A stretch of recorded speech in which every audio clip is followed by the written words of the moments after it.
Nacido en Seattle, en un vecindario complicado, parecía que la vida de Nissim, entonces conocido como Damien, se dirigía hacia el abismo. Creció en un barrio plagado de drogas, violencia, pandillas y crimen. Los traficantes eran sus vecinos, los gángsters eran sus amigos, y rápidamente las calles se convirtieron en el lugar en donde pasaba la mayor parte del día. Nissim encontraba en la música su único refugio en aquel entonces. Componía música rap, pero incluso el éxito no logró sacarlo mentalmente del barrio en el que creció.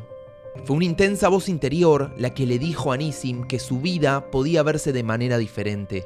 Esa voz lo acompañó durante mucho tiempo y lo impulsó a emprender un emocionante viaje espiritual en el que finalmente encontró la respuesta. Esa misma voz lo sacó de la violencia y el crimen y fue la que le impulsó a seguir viviendo en el mundo de la música. Esta es la impactante historia de Nissim Black.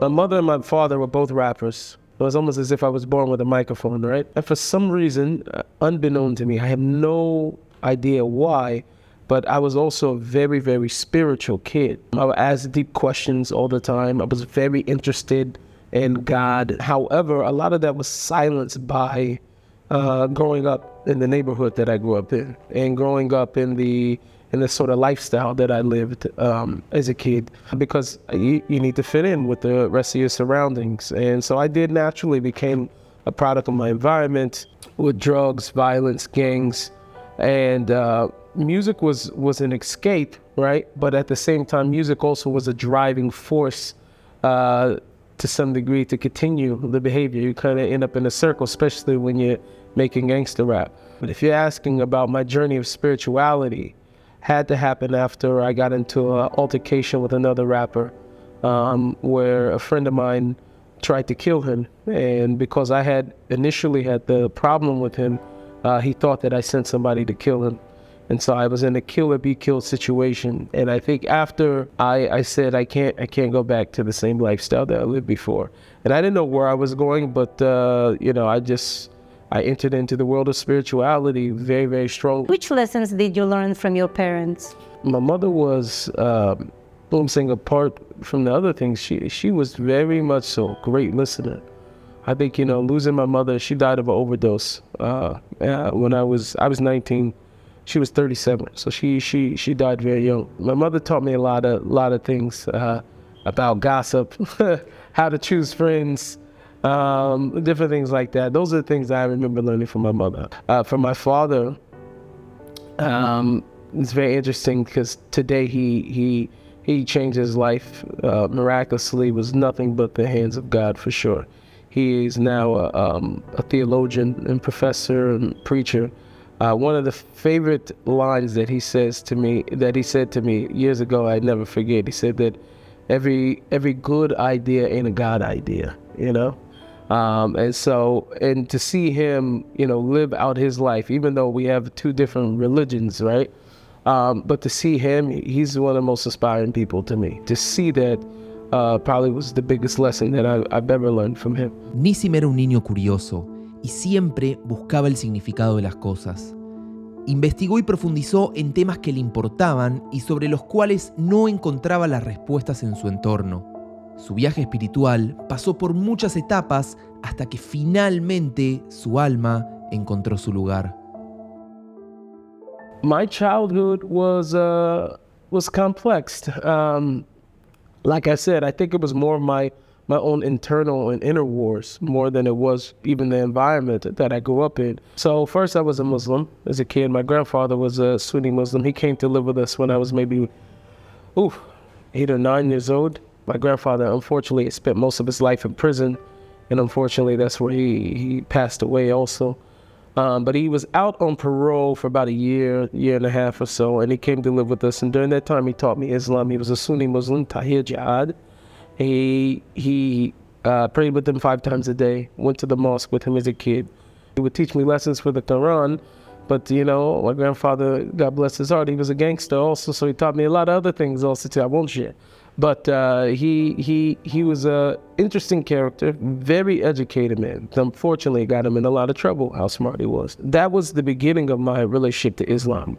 As I got older, when I was around 13 years old, I started to have this great longing to get close to God. In the midst of that, a friend of mine invited me to go to a hip-hop program.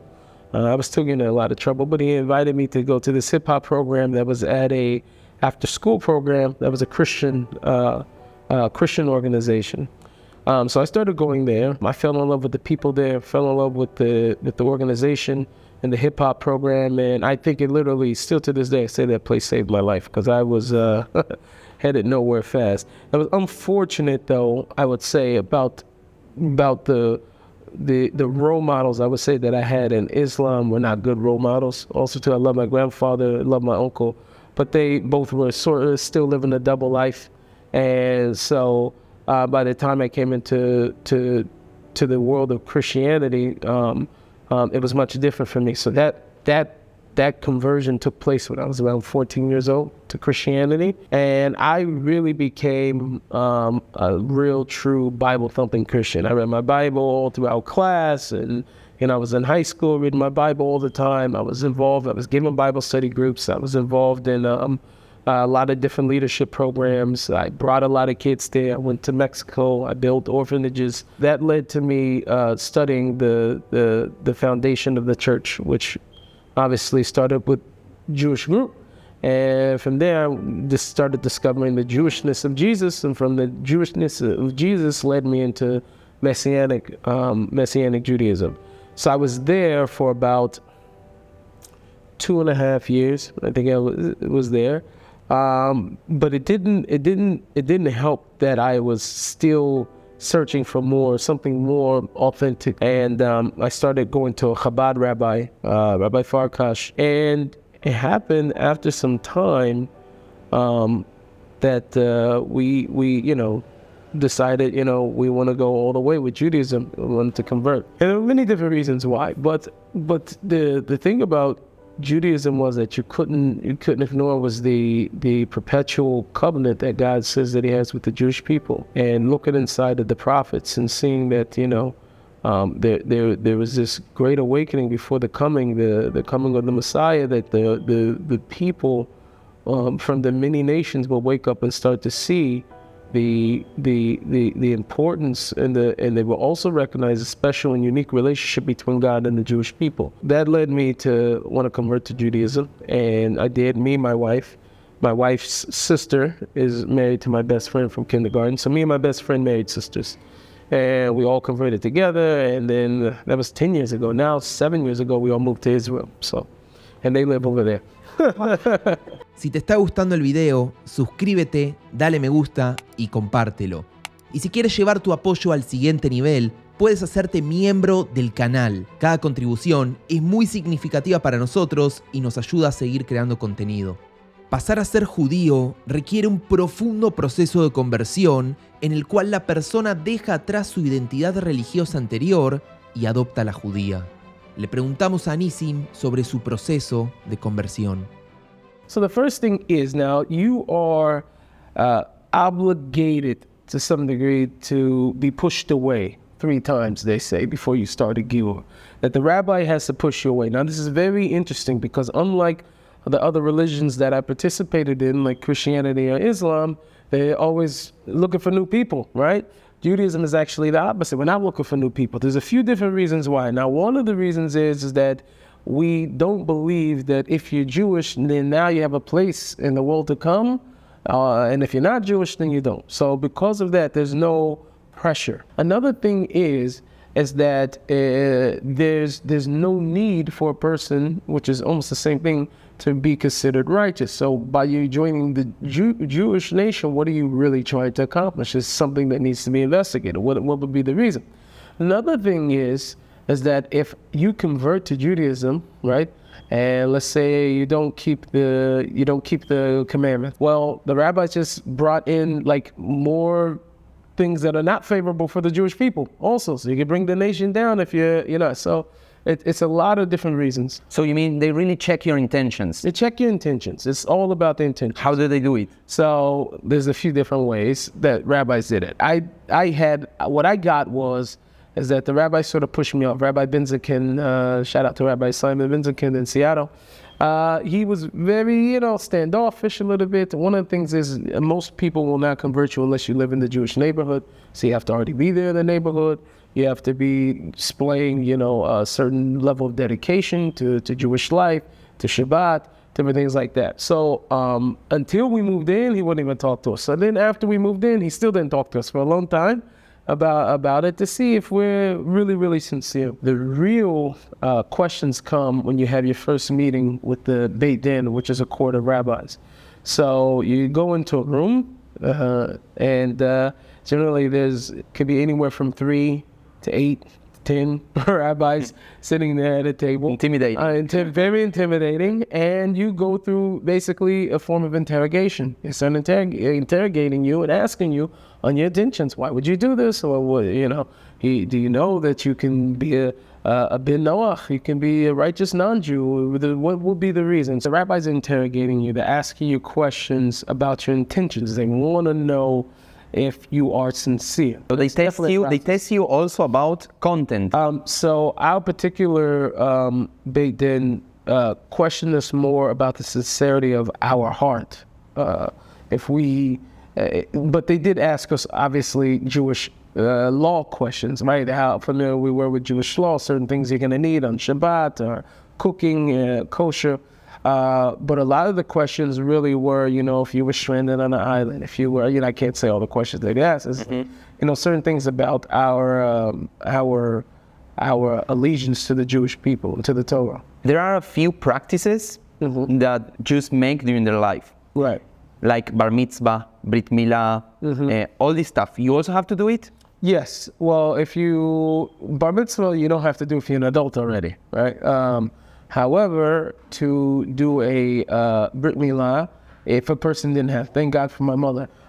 So he didn't have, but there is a certain process of where blood is still drawn from a male, which they say is the reason why more women convert than men.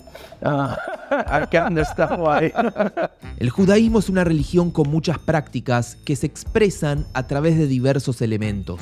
Le preguntamos a Nissim cuál es el elemento judío más preciado para él en su hogar. These are the Shabbat candles. So we light for each kid that we have in the family. How many kids do you have? I have 7 children. God bless all of them. Another thing is this one here in the middle, very interesting. I am a Breslover Chassid, which means I follow Rabbi Nachman of Breslov. So one of the customs is that we started to light a candle, always to have a remembrance of the Rebbe in the home. When your wife lights Shabbat candles, she prays for the kids, she prays. What do you ask for in this time? So you ask for different things. You ask for... No, what do I ask for? I ask that Hashem should hear all of her prayers. That's what I ask. I don't usually pray at this time. I see my wife light a lot of times, so I usually will start praying a little bit underneath. What did you pray for last week? Last week I prayed for health. I prayed for good health. I hadn't been feeling so good, and I prayed that Hashem should be able to help me to be mashpia, to increase His name into the world.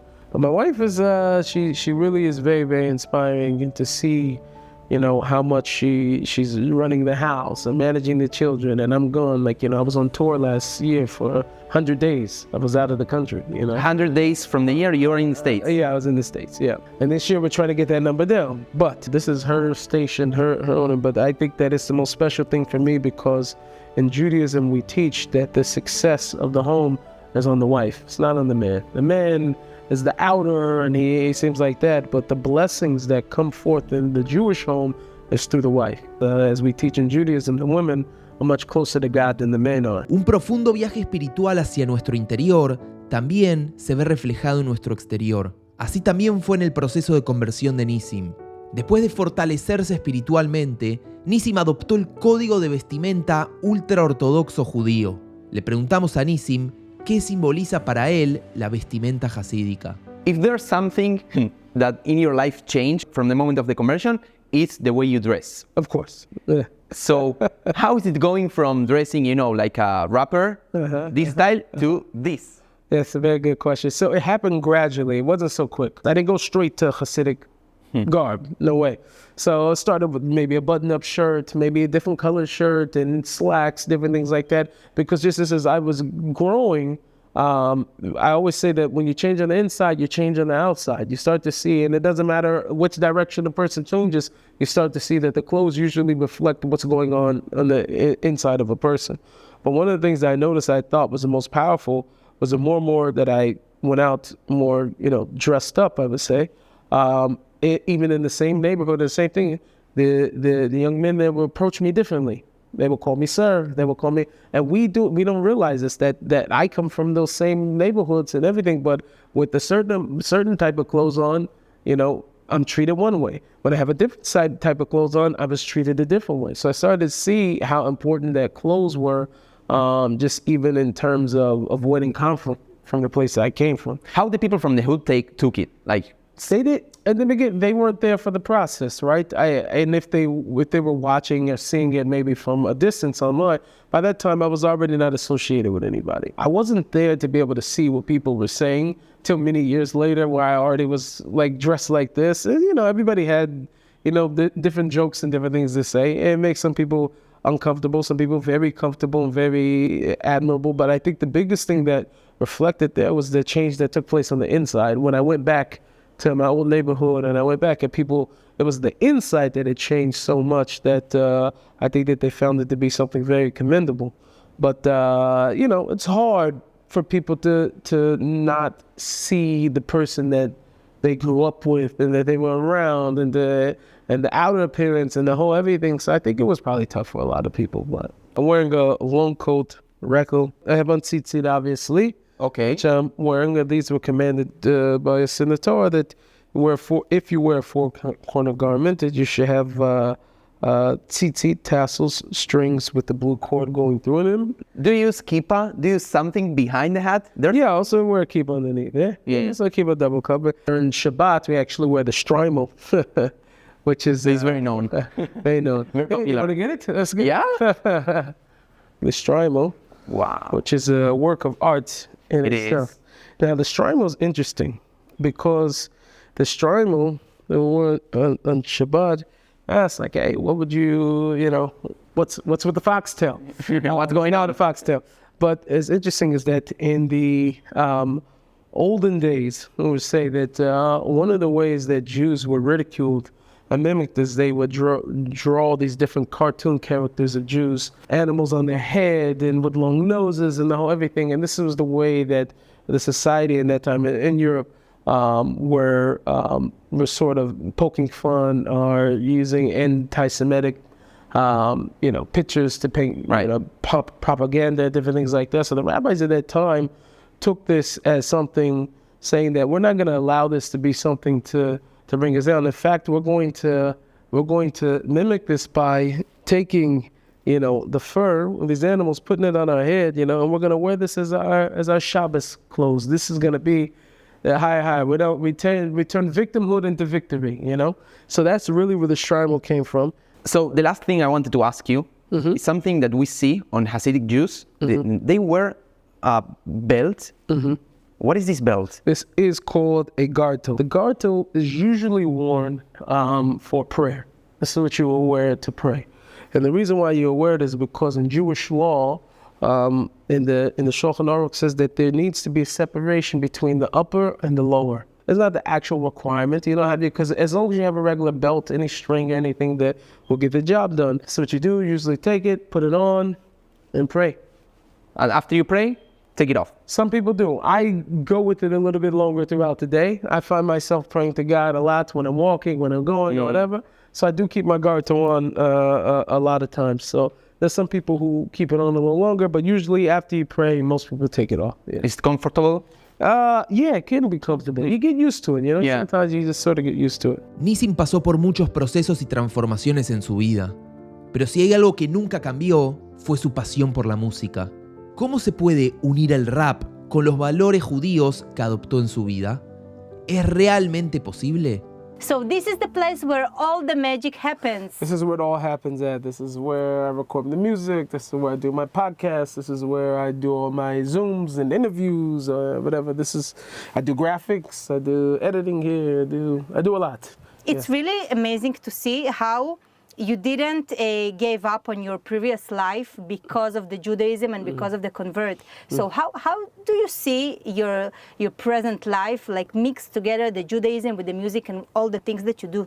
Well, at one point I did. I gave up because I couldn't see a world in which I could hold on to music, particularly rap music, and like also Judaism. Now I couldn't put those two things together. But I had some miraculous signs from God that this is something I was supposed to do. I took it upon myself really to start realizing that God gave me a gift and I need to use it obviously to inspire the world, inspire people. And what is your favorite nigun? So one of my favorite nigunim is the nigun of the Berditchever Rebbe. But it goes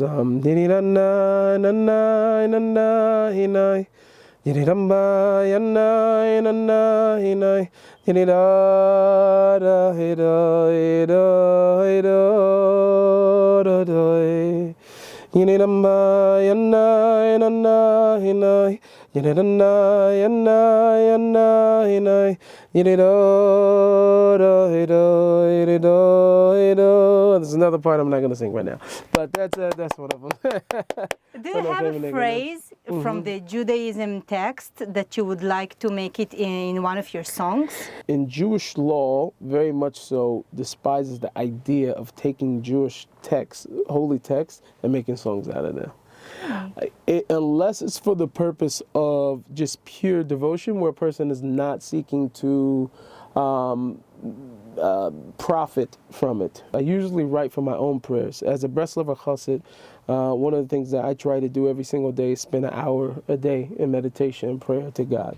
So in that time, there's a lot of different topics that I'm talking and speaking to God within my personal prayer, that I'm talking with Him alone, whether it's in the mountains, which are here in Beit Shemesh. So one of the biggest things for me yesterday, like I said, I'm working on a new album, and the name of it is called Glory. And the reason why it's called Glory, not for my glory, but it's for God's glory. And I'm very, very, very much so trying to relinquish and to get rid of my own aspirations and my own goals, and I really want to be a vessel for God's light. So because of that, I'm praying a lot that I should be totally removed, totally removed from the situation, that I will be able to inspire many people to recognize that God loves them. This new album I'm working on now is loaded with a lot of these conversations I have with God. So I have a song that I worked on called Someone Else. And one of the things I say in that song is that, and now I have to face myself after trying to erase myself. I want me back because this is someone else. And another thing I said in that song, that probably one of the most powerful things is that, I used to want to fit in, but then now I realized I was too big. I was too big to fit in. I would like to ask you the last question, okay, which really interesting me personally. What one thing would you like that the people will know about you? That's a good question. I think one of the things that people don't know about me is because I'm such a outgoing person. I'm all the time. I'm doing concerts in front of people like that. I'm somewhat of an introvert, a little bit more than what people. I don't like being in large crowds. I don't like being around lots of people. There's a lot of people that I don't get a kick out of that. I mean, obviously I have to be on stage, but I'm really quiet, and I enjoy, a lot of times when I'm not on tour and back home, I have my own little corner in my synagogue that I go and learn throughout the day. And that's like, I can't wait to just get back to my little corner over there where nobody's bothering me. I light my candles over there and in my place, but I'm really into alone time and spending time with God, like more than what people know. So I'm not as outgoing as I am. I'm still very I enjoy not being out more than what people would know. Nissim nos enseñó que el judaísmo no está desconectado de nuestras pasiones, sino que es la vida misma. Nissim no renunció a su gran amor por la música. Al contrario, encontró la motivación para crear algo nuevo y profundo a través de los valores judíos. El judaísmo lo transformó en quien es hoy, y la música le permite expresar el cambio que ha atravesado y el cambio que desea ver en el mundo.